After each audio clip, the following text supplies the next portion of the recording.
جابر رضی الله تعالی عنہ فرمای وای ما چې وکړه د لرې نه نبی علیه السلام په خېټې مبارکې پورې دوه کاڼي تړلي شوي او د پاسه پې څادر اچولی و چې صحابو ته ښکاري نه.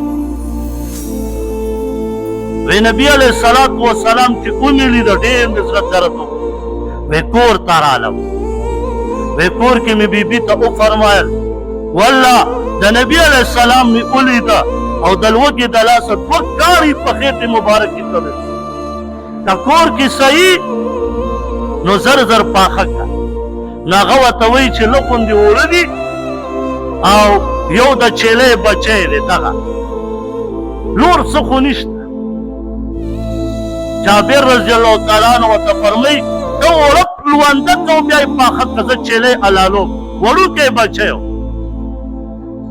جابر رضی الله تعالی عنہ لګیا شو او هغه یې حلال که پوخ یې که نبی علیه الصلاة والسلام طرف ته را روان شي او ورته عرض یې وکړه د الله پیغمبره علیه الصلاة والسلام صرف یو تاسو او یو دوه کسان ځان سکلور کا دومره غوښه نه ده د الله پیغمبره روټۍ مې دله کړې راشئ راڅخه ویې.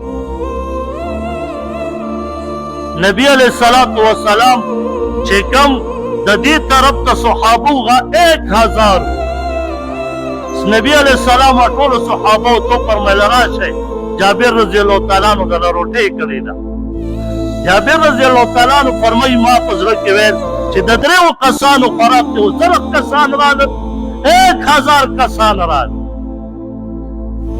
وی راغله وی نبی علیه السلام دعا وکړه چې یا الله په دې روټۍ کې او په دې ترکارۍ سالن کې خیر او برکت واچوه او په خپلو لاسونو مبارکانو لګیا شو. صحابه به راتله روټۍ به یې خوړه هغه به تله لور به راتله. فرمایي جابر رضی الله تعالی عنہ وی 1000 کسانو هغه روټۍ وخوړه او فرمایي وی بیا مې چې وکته والله چې بیا هم ترکاري و روټۍ پاتې وه. دا د نبي علیه السلام معجزه وه.